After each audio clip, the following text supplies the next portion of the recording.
ప్రేరక్షకుడైన యేసుక్రీస్తు నామంలో ఈరోజు దేవుని వాగ్దానము అనే వాక్య ధ్యానంలో నాతో కలిసి పాలు పొందుచున్న మీ అందరికీ ఉదయకాల శుభములను వందనములను తెలియజేయచ్చు. అనుదినము మన విశ్వాస ఆధ్యాత్మిక జీవితాలను ఈ విధముగా బలపరుస్తూ ఆలోచింప చేయుచున్న ఈ గొప్ప వాగ్దానములను బట్టి ఆనందిస్తూ దేవునికి నా నిండు కృతజ్ఞతలు తెలియజేస్తూ ఉంటున్నాను. అదే రీతిగా ఈ రీతిగా మీతో కలిసి వాగ్దానములు ధ్యానించుటలో సంతోషిస్తూ ఉంటున్నాను. ఈరోజు దేవుని వాగ్దానము మార్కు సువార్త 11వ అధ్యాయము 25వ వచనము. మీకు ఒకని మీద విరోధమేమైనను కలిగి ఉన్న ఎడల మీరు నిలువబడి ప్రార్థన చేయనప్పుడిల్లా వాణ్ణి క్షమించుడి. ఈ మాటను బట్టి ఈ సర్వ సృష్టిలోని సర్వ మానవుల పట్ల దేవుడు తాను కలిగి ఉన్నటువంటి తన ఉద్దేశము ఏమై ఉన్నది, మానవుడు ఏ విధముగా ప్రవర్తించడము జీవించడము దేవుడు ఇష్టపడుతూ ఉంటున్నాడు అనే విషయాలు గ్రహింప చేయుట మనము చూడగలము. రెండు విషయాలు ఇక్కడ మనల్ని ఆలోచింపచేస్తూ ఉంటున్నవి. మొదటిది, ఎవరి మీదనైనా మీకు విరోధ భావం ఏమైనా ఉన్నప్పుడు. రెండవది, మీరు నిలవబడి ప్రార్థిస్తున్నప్పుడెల్లా వారిని క్షమించుడి అనే మాటలు ఇక్కడ జ్ఞాపకం చేయబడుతూ ఉంటున్నాయి. ప్రియమైన స్నేహితులారా, మనిషి తన జీవితంలో తనను తాను పరిశీలించుకున్నప్పుడు లేదా ఈ మాటను బట్టి పరిశీలించినప్పుడు మానవ చరిత్రలో ఏ మానవ స్వభావము కూడా అంగీకరించలేని ఇష్టపడలేని మాటగా ఈ మాటను మనం చూడగలము.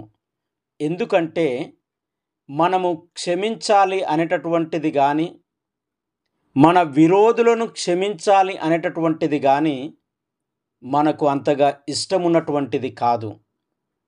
ఎందుకంటే మనము క్షమించాలి అంటే మనకు ప్రియమైన వారిని మనం క్షమిస్తాం, మనకు అవసరమైనటువంటి వ్యక్తులను మనం క్షమిస్తాం, మనకిష్టం వచ్చినటువంటి వ్యక్తులను మనం క్షమిస్తాము. కానీ మన పగవారిని క్షమించాలి, మనల్ని విభేదిస్తున్నా, మనల్ని శత్రువులుగా భావిస్తున్నా, మనమంటే గిట్టని, మనమంటే ఇష్టము లేని మన పగవారిని మనం క్షమించాలి అనేటటువంటిది ఇది అంతగా మనిషికి ఇష్టము లేనటువంటి పదం అండి.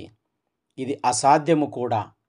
కానీ దేవుని ఉద్దేశము, దేవుని ఆలోచన ఏమై ఉన్నది అని ఆలోచన చేసినప్పుడు పరిశుద్ధ గ్రంథములో జ్ఞాపకం చేస్తున్నటువంటి మాట ఏంటంటే, ఇదిగో మనము శత్రువులమై ఉండగా, మనం పాపులమై ఉండగా క్రీస్తు మనల్ని ప్రేమించి ఆయన తన సింహాసనమును విడిచి ఇదిగో మన కొరకు నివసించడానికి మన దగ్గరికి వచ్చినాడు అనేది జ్ఞాపకం చేయబడుతూ ఉంటుంది. రెండవ విషయాన్ని మనం ఆలోచన చేసినప్పుడు, సిలువ మీద యేసుక్రీస్తు ప్రభుల వారిని సిలువ వేసినటువంటి సందర్భములో ఆయన తన చుట్టూ ఉన్నటువంటి వారిని మాట్లాడుచున్నటువంటి మొదటి మాట ఏంటంటే, తండ్రి వీరేమి చేయుచున్నారో వీరెరగరు గనుక వీరిని క్షమించుమని జ్ఞాపకం చేయబడుతూ ఉంటుంది. ఇలాంటి తరుణంలో ఈ ఉదయకాల సమయమున దేవుని యొక్క వాగ్దానము మనందరితో జ్ఞాపకము చేయుచున్నది ఏమిటంటే, నీవు ప్రార్థన చేయడానికి ఇష్టపడుతున్నావు చూడు, ఉదయం లేవగానే ప్రార్థించాలనుకుంటున్నావు చూడు, దేవుని సన్నిధికి వెళ్ళి ప్రార్థన చేస్తున్నానని అనుకుంటున్నావు చూడు, లేదా నీకు దేవుడు జ్ఞాపకం వచ్చినప్పుడల్లా ప్రార్థించడానికి ఇష్టపడుతున్నావు చూడు, ఆ సందర్భంలో నీకు విరోధమైనటువంటి వారిని క్షమించి నాకు ప్రార్థించు. నీకు ఇష్టం లేనటువంటి వ్యక్తిని, నీకు కష్టం కలిగిస్తున్నటువంటి వ్యక్తిని, నీవంటే శత్రువుగా భావిస్తున్నటువంటి వ్యక్తిని నీవు క్షమిస్తూ ప్రార్థించు. ఆ ప్రార్థన నాకు ఇష్టమైనది. నీవు ఉపవాసం ఉండి దీర్ఘ ప్రార్థనలు చేయడం కాదు, కన్నీటి విడుస్తూ మోకాళ్ళను నగలగొట్టుకున్న ప్రార్థన కాదు. ఇదిగో నేను అంగీకరించేటటువంటి ప్రార్థన ఏంటంటే, నీ శత్రువులను ప్రేమించే ప్రార్థన చెయ్యి. నీ పగవారిని, నీ విరోధిని క్షమించే ప్రార్థన చెయ్యి. అందుకే 26వ వచనంలో అంటున్నాడు, అప్పుడు పరలోకమందున్న మీ తండ్రియు మీ పాపములను క్షమించును. మనము ఇతరులకు విరోధముగా పాపములుగా ఉన్నప్పుడు మనల్ని వారు క్షమించులాగున, లేదా మనం వారిని క్షమించులాగున మనల్ని కూడా క్రీస్తు మనం పాపులమై ఉండగా మనల్ని క్షమించి ఉన్నాడు. అందుకే ఈ మాట జ్ఞాపకం చేస్తూ ఉంటున్నాడు. నీవు ప్రార్థన చేయడానికి ఇష్టపడుతున్న ప్రతి సందర్భంలో, నువ్వు ప్రార్థన చేయాలని ఆలోచన వచ్చిన ప్రతి సందర్భంలో దేవుని వాక్యం మనల్ని ఏమి హెచ్చరిస్తుందంటే, నీ విరోధిని క్షమించే ప్రార్థన నీకుందా? నీ శత్రువును ప్రేమించగలిగిన ప్రార్థన నీకుందా? ఇదిగో ఊరికే వచ్చి ప్రార్థన చేస్తున్నాను అని నటించకు అనేది జ్ఞాపకం చేయబడుతూ ఉంటుంది. నిజమే స్నేహితులారా, ఈ ఉదయకాల సమయంలో మనల్ని, మన ప్రార్థనలను, మనం ఎదుటి వ్యక్తిని జయించగలిగిన, ఎదుటి వ్యక్తిని ఇదిగో ఏడిపించగలిగిన ప్రార్థనలు చేస్తూ ఉండవచ్చు. కానీ ఆ వ్యక్తి మార్పు చెందగలిగిన, ఆ వ్యక్తిలో మానవత్వము నింపగలిగిన, ఆ వ్యక్తికి క్షమాపణను అందించగలిగిన కన్నీటి ప్రార్థన మనం చేయగలుగుతున్నామా? ఆ వ్యక్తులు మార్చబడేటటువంటి ప్రార్థన చేయగలుగుతున్నామా? మన విరోధులను క్షమించే ప్రార్థన మనం చేయగలుగుతున్నామా? అలా చేయాలి అనేది, అది అత్యవసరం అనేది దేవుని సంకల్పం మన జ్ఞాపకం చేయబడుతూ ఉంటుంది. కొన్ని సంఘాలలో నేను గమనిస్తూ ఉంటున్నానండి, జీవితకాలమంతా శత్రువుతో మెతుకుంటారు. ఎంత శత్రువులుగా భావిస్తారంటే, వాడు ఎంత మంచి పని చేయను కానీ అతడంటే ఇష్టం ఉండదు. అలాంటి విరోధ భావంతో ఈరోజు దేవుని సన్నిధానంను అనుభవిస్తున్న వారు ఉన్నారండి. సేవ చేస్తున్నామనే వారు ఉన్నారు, పరిచారకులమని చెప్పుకునేవారు ఉన్నారు. హృదయములో అంత కుళ్ళు, కపటము, ద్వేషము, ఈర్ష్య, పగ, అసూయ అన్ని లక్షణాలను కలిగి మేము గొప్ప ప్రార్థన పరులమని నటిస్తూనే మనం బ్రతికేస్తున్నామేమో. మరి ఒక్కసారి దేవుడు అంటున్నాడు, మనతో ఇస్తున్న ఆలోచన ఏంటంటే, మీకు ఒకరి మీద విరోధ భావం ఉన్నప్పుడు, మీరు ఎప్పుడు ప్రార్థించాలనుకుంటే అప్పుడు వారిని క్షమించండి.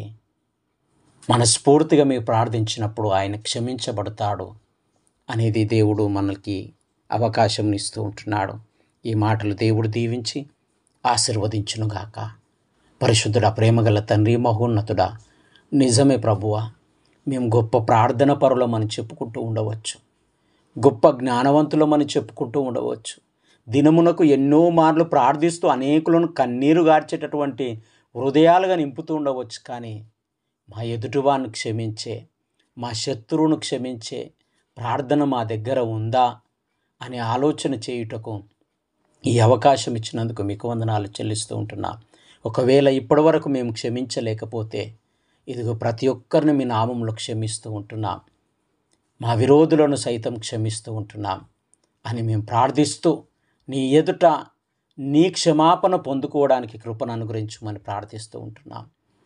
ఈ దిన దీవెనలతోనూ ఆశీర్వాదములతోనూ ప్రతి బిడ్డను నింపి దీవించి ఆశీర్వదించి, వారి కన్నీళ్లను, వారి దుఃఖమును, వారి బాధలను, వారి సమస్యలను, వారి అనారోగ్యములను తొలగించి, ఆయురారోగ్యముల చేత, శాంతి సమాధానముల చేత, సంతోష ఆనందముల చేత వారి ఉద్యోగ స్థితిలోను, కుటుంబ జీవితంలోను, సామాజిక జీవితంలోను, వారి పంట పొలాలను, పాడి పశువులను, చేతుల కష్టార్జితములను దీవించుమని యేసయ్య పరిశుద్ధ నామమున ప్రార్థించి అడిగి వేడుకొనుచున్నాము తండ్రి.